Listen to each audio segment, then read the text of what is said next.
Australia, meta ambita sia per i turisti e sia per tutte quelle persone che vogliono andare a abitare in un paese in cui la qualità della vita è al top. Oggi spiego come sono riuscito ad ottenere la cittadinanza australiana in circa 4 anni e qualcosa. Let's go!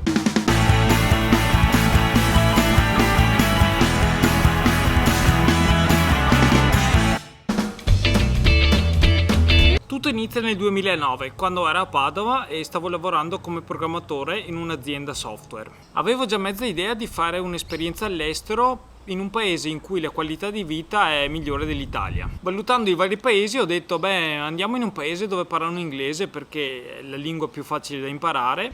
Tra i potenziali paesi c'erano l'America, la Scandinavia, l'Inghilterra, Sudafrica e l'Australia. America troppo business oriented per i miei gusti, Inghilterra, Scandinavia eccetera troppo freddo e quindi ho detto Australia. In quel periodo abitavo e lavoravo a Padova e il mercoledì sera di solito uscivo serata universitaria. Parlando del più del meno con gli amici dicevo ho mezza idea di andare a fare un'esperienza all'estero e loro mi fanno guarda che c'è Milo che vuole andare in Australia e lì mi si è accesa la lampadina.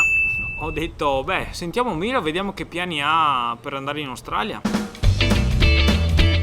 Milo è un compagno di università con cui ho studiato assieme la triennale in informatica a Padova, poi io sono restato a Padova a fare la magistrale mentre lui è andato a Milano ed entrambi abbiamo iniziato a lavorare come programmatori e in quel periodo nel 2009 era già un paio d'anni che lavoravamo a tempo indeterminato. A luglio 2009 ci troviamo e Milo mi spiega il suo piano di battaglia. Lui aveva già contattato una specie di agente di immigrazione con cui aveva fatto un'ora di consulenza. Soldi buttati. Questa agente gli aveva spiegato che una delle opzioni con cui si può andare in Australia a lavorare è il Working Holiday Visa, ossia il visto vacanza lavoro. Con questo visto vacanza lavoro una persona che ha dai 18 ai 30 anni può andare in Australia e stare lì un anno. Può lavorare legalmente e viaggiare, fare quello che vuole. Se uno si fa 88 giorni in fattoria, può estendere questo visto vacanza lavoro per un ulteriore anno. Il nostro piano era di arrivare in Australia con il Working Holiday Visa, andare subito in farm a farci i nostri 3 mesi. In questo modo avremmo avuto un totale di 21 mesi per poi trovare uno sponsorship, ossia un datore di lavoro che ti sponsorizzi e che ti fa un visto lavorativo con cui puoi rimanere in Australia a vivere dai 2 ai 4 anni. Questo visto era il 457 all'epoca, adesso non esiste più. Non sapevamo esattamente come, ma eravamo quasi sicuri che alla fine di questo 457 potevamo richiedere la residenza permanente. Leggendo varie storie su internet e anche tramite l'esperienza di molte ragazze che abbiamo incontrato, molti vanno in Australia con il Working Holiday Visa per farsi un'esperienza, per farsi un anno sabbatico o fare un anno all'estero. Magari si stabiliscono in città e iniziano a fare qualche lavoro. Siccome qui si prende abbastanza bene, si riescono a pagare le bollette e mettere via anche qualche soldo e far festa. Entrando in questa specie di routine si sta bene e non si vuole cambiare. Molti quindi arrivano quasi alla fine del primo Working Holiday Visa che dicono cazzarola, forse è meglio che vada a fare la farma così lo rinnovo per un altro anno. Spesso però capita che è troppo tardi, magari si parte esattamente 3 mesi prima della scadenza e tempo che si trovi la farm, che si facciano le carte e tutto, si arriva magari a 70 giorni e scade il Working Holiday Visa. E una volta che scade il Working Holiday Visa non si può più lavorare e quindi si torna a casa. Molti cosa fanno? Fanno il visto studente, lo Students Visa. Con lo Students Visa bisogna per forza frequentare un corso che costa abbastanza, credo sui $20.000 all'anno. E ci si può mantenere come lavorando, però al massimo si può lavorare 20 ore a settimana, almeno all'epoca era così. Anni fa, dico all'inizio degli anni 2000 credo. Con lo Students Visa se completavi 2 anni mi pare, poi ti davano la residenza permanente subito. Facilissimo, adesso non è proprio più così. Conosco amici che hanno fatto lo Students Visa e non so come sono riusciti dopo anni ad ottenere la residenza permanente. Vita dura. Lezione numero 1. Se volete andare in Australia per riuscire a viverci, Fate i compiti prima di partire, pianificate esattamente cosa dovete fare. Io e Emilio abbiamo fatto esattamente questo. Con che visto andiamo in Australia? Poi come facciamo a ottenere la residenza? Dobbiamo trovare lo sponsorship. Come si ottiene lo sponsorship? Dobbiamo trovare un datore di lavoro.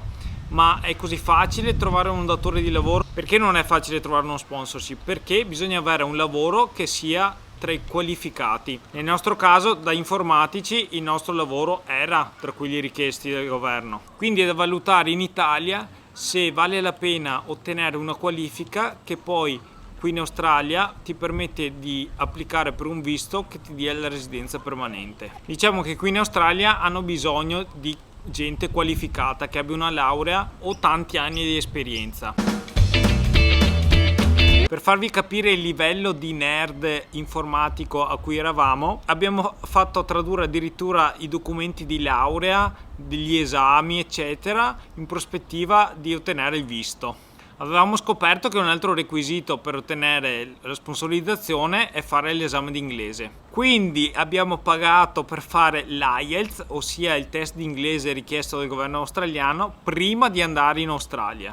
Questo test di inglese è molto tecnico, infatti credo che molti madrelingua non siano in grado di passarlo. No, beh, scherzo, però qui non si tratta di sapere benissimo l'inglese, ma si tratta di imparare la metodologia di come passare questo test. Questo test è diviso in 4 parti: il listening, cioè l'ascolto, il reading, cioè la lettura, il writing, la scrittura, e poi c'è un'intervista finale con l'esaminatore.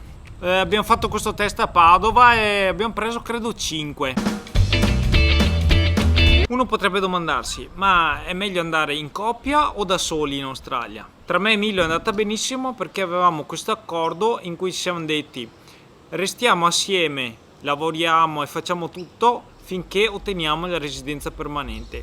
Quindi, avendo un obiettivo in comune, è stato più facile la convivenza e tutto il resto. Altrimenti sarebbe stato meglio sì partire da soli, principalmente per imparare la lingua il più velocemente possibile. Essendo in 2 italiani è stato molto più difficile.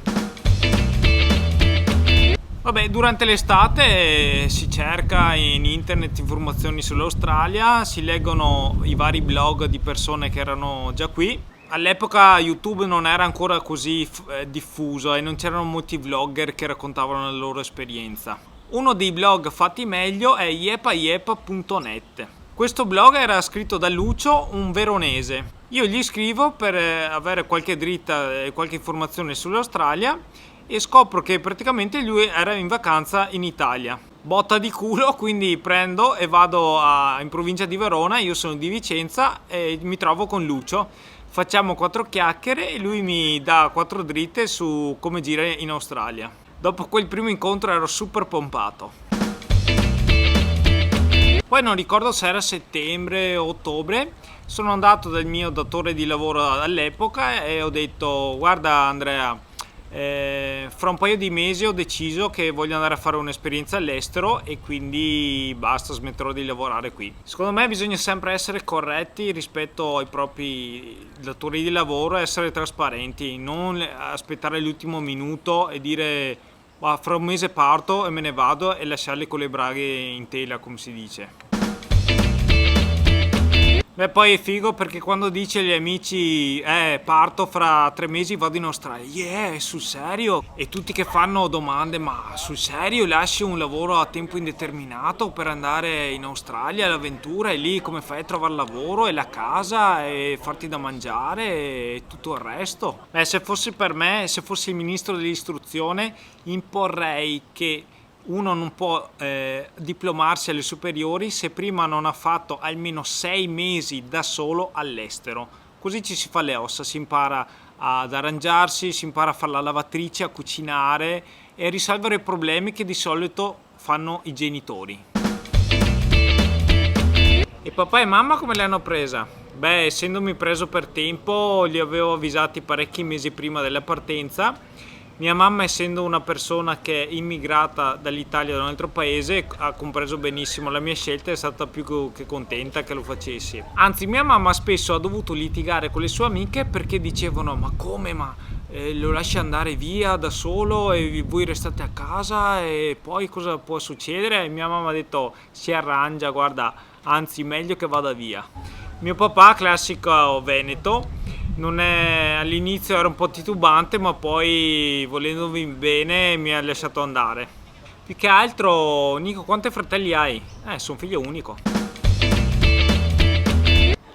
Beh, una delle cose fighe che abbiamo fatto prima di partire è stato un mega festone in cui abbiamo invitato tutti i nostri amici prima di partire. Beh, basta, sono passati 10 minuti. Se vi è piaciuto questo video mettete un bel mi piace e se non l'avete ancora fatto cliccate su iscriviti e poi sulla campanella per ricevere una notifica ogni volta che carico un video nuovo. Se pensate che ci siano informazioni utili per chi volesse venire in Australia, condividete questo video. Se avete qualsiasi domanda o curiosità, lasciate un commento sotto, il resto ve lo racconto nella prossima puntata. Ciao!